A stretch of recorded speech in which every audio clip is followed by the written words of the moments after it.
Welcome to Popcorn Cinema. Subscribe to see full stories and reviews of all upcoming major movie. Let's get to the video. After the destruction of House Atreides by House Harkonnen, Princess Irulan secretly journals her distaste over her father, Emperor Shaddam IV, betraying the Atreides.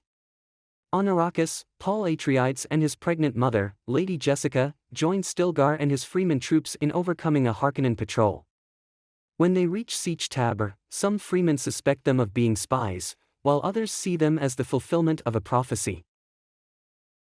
Stilgar informs Jessica that Sietch Tabr's reverend mother is dying and that she must take her place by drinking the water of life, a deadly poison. Jessica survives the ordeal, inheriting the memories of all past reverend mothers. The liquid also awakens her unborn daughter, Alia, allowing Jessica to communicate with her. Together, they work to convince the skeptical northern freemen of the prophecy. Chani and her friend Shishakli, initially doubting the prophecy, begin to respect Paul as he declares his intention to fight alongside the freemen, not to rule them. Paul and Chani fall in love as Paul immerses himself in freeman culture, learning their language, becoming a Fedaykin fighter, riding sandworms, and raiding Harkonnen spice operations. He adopts the freeman names Yusul and Muad'Dib. Due to these successful raids, Baron Vladimir Harkonnen replaces his nephew, Rabban, with his more cunning and psychotic nephew, Feyd-Rautha. Lady Margot Fenring, a Bene Gesserit, evaluates Feyd-Rautha as a potential Kwisatz Haderach and secures his genetic lineage. Meanwhile, Jessica travels south to unite with the most zealous freemen, while Paul stays in the north, fearing his visions of an apocalyptic holy war. During a raid, Paul reunites with Gurney Halleck, who leads him to House Atreides' hidden atomic stockpile. Feyd-Rautha launches a devastating attack on the northern freemen, destroying Sietch Tabr and killing Shishakli, forcing Paul and the survivors to head south. Paul drinks the water of life and falls into a coma, angering Chani. However, mixing her tears with the liquid revives him. With newfound clairvoyance, Paul foresees a path to victory and discovers Jessica is the Baron's daughter. Paul meets with a Southern Freeman War Council, demonstrating his ability to discern their deepest thoughts, and declares himself the Lisan al-Gaib. He sends a challenge to Shaddam, who arrives on Arrakis with Irulan and the Sardaukar.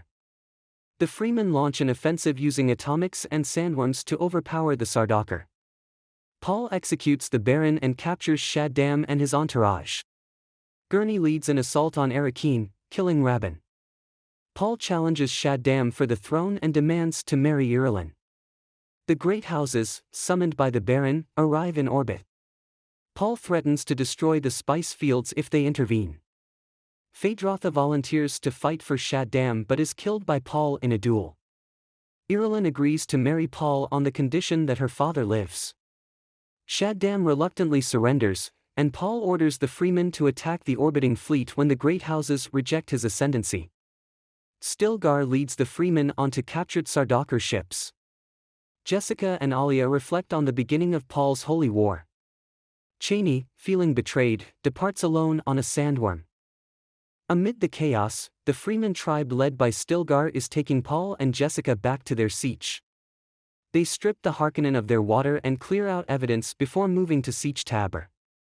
Some natives are unhappy to meet the Offworlders, while others see Paul as the prophesied Lisan al-Gaib.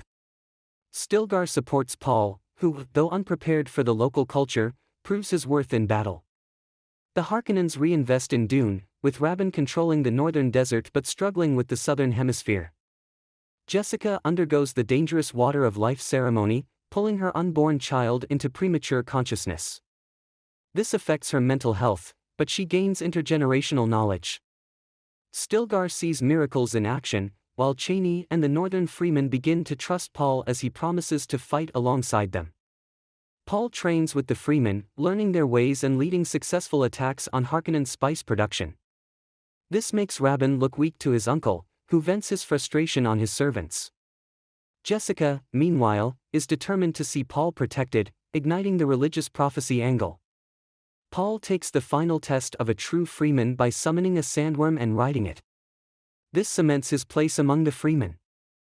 Jessica sends out converted zealots to spread the prophecy, alarming Chani, who knows Paul's visions of a bloody future. Paul stays in the north to avoid becoming a god figure, while Jessica heads south to stir up support. In a decisive battle, Paul uses family atomics to break through the Imperial defenses. The Freemen, led by Stilgar and Gurney, overwhelm the Sardaukar and Harkonnen forces. Paul confronts the Emperor, challenging him for the throne. Phaedrotha steps up as Shaddam's champion, but Paul defeats him in a duel. With the Emperor defeated and the great houses witnessing, Paul marries Irulan to solidify his rule. Despite his victory, Paul's ascension marks the beginning of the holy war he feared, using the Freemen as tools at the cost of their lives. Chani, heartbroken, leaves Paul, knowing he has become the prophesied leader through social and genetic engineering, not divine intervention.